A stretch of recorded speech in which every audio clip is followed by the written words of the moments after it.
Chapitre 24. La tristesse selon Albert le Grand. La tristesse véritable, c'est une douleur du cœur, causée par toutes les offenses que Dieu a reçues, sans motif de ses créatures depuis que le monde existe, et qu'il recevra jusqu'à la fin, aussi bien des religieux que des séculiers. Cette douleur devrait faire verser à tous ceux qui aiment Dieu des larmes de sang.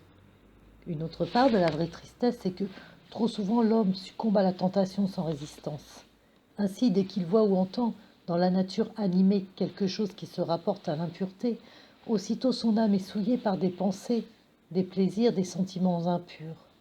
Reçoit-il par l'un de ses sens ce qui peut exciter en lui la vaine gloire, l'envie, la colère, la rancune, le dénigrement, l'avarice, la légèreté, l'amitié sensible ou un péché quelconque? Aussitôt, sans combat, le voilà précipité dans un de ses péchés.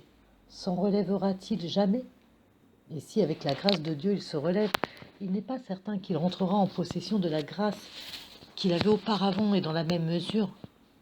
De nous-mêmes, nous pouvons tomber, nous ne pouvons jamais nous relever par nous-mêmes.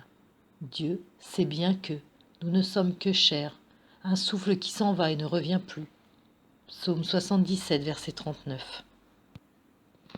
Encore une autre part de la véritable tristesse. Que de grâces provenant de la bonté paternelle de Dieu sont réduites à néant, parce qu'elles ne retournent pas à leur source, selon les desseins de Dieu, avec un intérêt considérable. Cela, toutes les créatures seraient impuissantes à le regretter dignement. Pour nous exciter à la véritable tristesse, nous avons les saints exemples de la vie de Jésus, dont l'âme fut triste, depuis le commencement de sa vie jusqu'à sa mort. Et lui-même proclame bienheureux les affligés. Heureux ceux qui pleurent, ils seront consolés. Dans Matthieu chapitre 5, verset 5. C'est seulement par la tristesse qu'on peut trouver la joie, dit un glose sur l'épître de Saint Jacques. Ce qui doit encore nous pousser à la tristesse, c'est son utilité.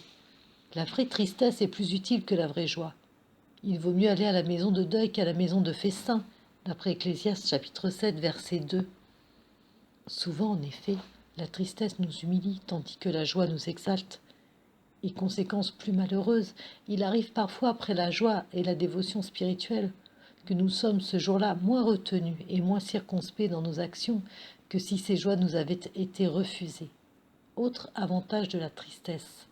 Alors que les prières et le reste des bonnes œuvres agissent sur Dieu à la manière d'une onction caressante, les larmes, fruits de la tristesse, lui font violence et sont comme une piqûre d'après saint Bernard. C'est une preuve que la tristesse est véritable si la douleur allège l'âme au lieu de l'abattre, et si, bien loin de vouloir en être débarrassée, l'âme désire toujours une plus grande tristesse. Au contraire, c'est une tristesse inique, celle qui décourage l'âme, et celle dont on s'efforce de se libérer aussitôt. Il est écrit à son sujet: un esprit accablé dessèche l'amide des vertus. Dans Proverbes chapitre 17, verset 22, la colère de l'homme, elle provient de la tristesse, ne fait pas la tristesse selon Dieu. D'après Jacques chapitre 1, verset 20. Il prouve qu'il a la vraie tristesse, celui qui refuse à ses sens tout ce qui est délicat et recherché, et qui n'entend, ne voit, ne touche rien de ce qui peut apporter à sa tristesse un adoucissement. Il évite de même les lieux et les personnes capables de diminuer sa peine intérieure.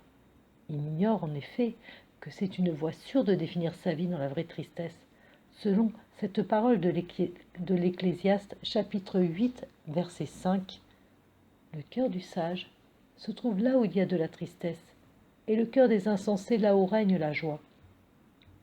Sans prêter attention aux dispositions souverainement sages de Dieu, se désespérer à cause de perte des biens temporels ou se mettre à la torture à cause du malheur ou de la mort de ses amis, ou pour une infirmité physique ou une réprimande, c'est un signe d'une tristesse mal fondée. Une tristesse semblable n'apporte aucune grâce, et elle met pour ainsi dire l'âme en pièces. Comme la teigne nuit aux vêtements et le ver au bois, ainsi la tristesse ravage le cœur de l'homme. Dans Proverbes, chapitre 25, verset 20. Le chagrin de l'âme jette l'esprit dans un profond abattement. Chapitre 15, verset 10.